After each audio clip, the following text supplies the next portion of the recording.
Oi, eu sou o Antônio, eu sou do Grupo Escoteiro 44 do Rio de Janeiro e esse é meu projeto para a insígnia de Pipi. Como eu faço faculdade de licenciatura em História, eu resolvi fazer do meu projeto uma série de aulas sobre a história do Brasil. Primeiramente, essas aulas vão servir para ajudar os jovens do meu grupo se eles tiverem alguma dificuldade na história, se precisassem de aulas além das aulas da escola. Eles vão poder assistir esses vídeos para dar uma revisada no assunto e poder aprender um pouco mais. Além do meu grupo, da minha comunidade, essas aulas vão estar disponíveis publicamente para qualquer pessoa que achar esses vídeos conseguir assistir e ter uma aula de história e ter acesso a um conhecimento que talvez ela não tivesse no passado. Quando se dá aula sobre o Brasil, é muito comum começar falando sobre a colônia portuguesa que se estabeleceu aqui em 1500. Mas também é muito importante falar sobre as pessoas que estavam aqui antes da invasão europeia que aconteceu no continente. É muito difícil a gente ter uma estimativa mais precisa, mas eram entre 2 e 10 milhões de pessoas que viviam nesse território, que os tupis-guarani chamavam de Pindorama, e eram mais de 1.300 idiomas que eram falados por todo o território. Com todas essas pessoas existiam vários grupos e várias etnias diferentes de povos indígenas, mas algumas semelhanças eram encontradas em basicamente todas as sociedades, que eram as terras coletivas, a divisão do trabalho feito por sexo e por idade, e o conhecimento era socializado em todas essas sociedades, ou seja, não existia uma pessoa que tinha mais conhecimento do que a outra, todo mundo tinha acesso ao mesmo tipo de conhecimento. Mas a colonização começou de fato no dia 22 de abril de 1500, quando a expedição liderada por Pedro Álvares Cabral chegou na Bahia. Diferente dos espanhóis, os portugueses não conseguiam achar ouro nem metais preciosos na América e também não conseguiam achar as especiarias que eles estavam procurando na Índia. Isso desmotivou muito a volta dos portugueses para cá, mas o que fez eles continuarem voltando foi o pau-brasil, que era muito comercializado por ser uma madeira, né, que era uma coisa muito útil, mas principalmente pela sua cor, que era vermelha, porque a tinta de cor vermelha era muito difícil de se fazer e com o pau-brasil ela ficava mais fácil e ela podia ser mais usada pelas pessoas em Portugal e na Europa com o pau-brasil. E para armazenar esse pau-brasil eram construídas feitorias, que era como se fosse um depósito, uma casinha assim perto do mar, perto dos portos, onde eram armazenados o pau-brasil para ficar mais fácil de transportar eles diretamente da praia até os barcos onde eles iam para a Europa. O primeiro contato dos invasores com os povos originários que viviam aqui se deu por conta do escambo. Eles obviamente não falavam a mesma língua, mas eles conseguiam fazer trocas da madeira do pau-brasil por alguns itens que para os portugueses eram insignificantes, mas que os indígenas não conseguiam ter acesso, ou, por exemplo, coisas de metal, como garfos e facas, talheres de metal, que os indígenas ainda não tinham conhecimento de como produzir esse metal. E também espelhos era uma coisa muito comum de se dar nessas trocas de escambo, porque eram coisas que os indígenas não sabiam como fazer e para eles era muito valioso.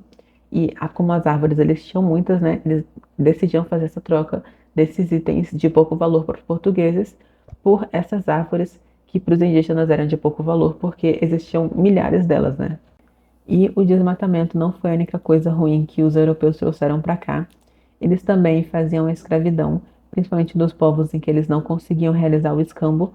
e eles escravizavam para que esses indígenas fizessem a extração do pau-brasil para eles. E essas expedições vindas para o Brasil, elas traziam muitas doenças que os portugueses tinham e que para eles eram normais, mas que os indígenas não tinham o sistema imunológico pronto para lidar com essas doenças, então eles acabavam morrendo, e isso, junto com a resistência que eles faziam contra a escravidão, trouxe a morte de inúmeros indígenas. Enquanto os portugueses estavam nesse esquema de só vir para cá fazer um escambo e voltar para a Europa sem ter muito interesse nesse território,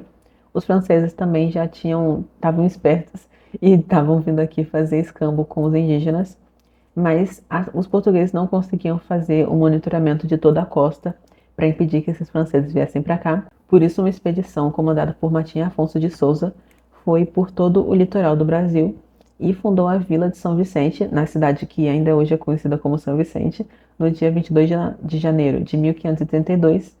e começou oficialmente a colonização do Brasil naquela Vila de São Vicente. A primeira forma de governo oficial da colônia foram as capitanias hereditárias, que foi escolhido porque já era um modelo que funcionava muito bem nas outras colônias portuguesas, e as capitanias hereditárias funcionavam dividindo o território em 15 pedaços de terras, doada cada um para uma pessoa, que eram chamados os donatários, que tinham um poder administrativo e econômico total sobre essas terras.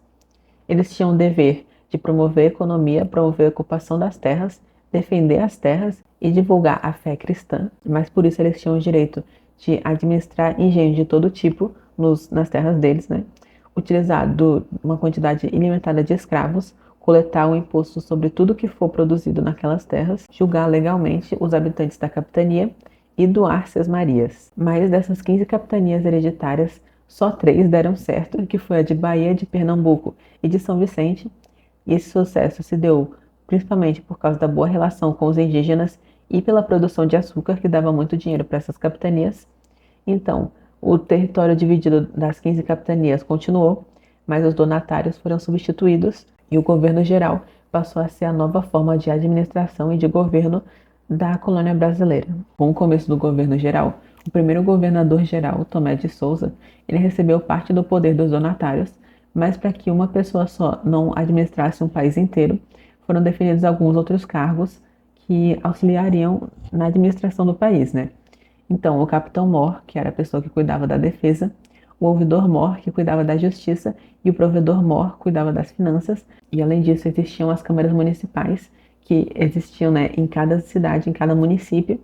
e elas eram responsáveis pelos impostos, pela conservação das cidades e pelo abastecimento delas, e funcionavam de uma maneira mais local, mais centralizada na cidade. Os jesuítas, eles sempre estiveram presentes desde o começo da colonização do Brasil, e foram eles que fundaram o Colégio Jesuíta de São Vicente e o Colégio de São Paulo, que foram os 2 colégios que ajudaram a estabelecer primeiramente a vila e depois a cidade de São Paulo, que é uma cidade muito importante até hoje no Brasil.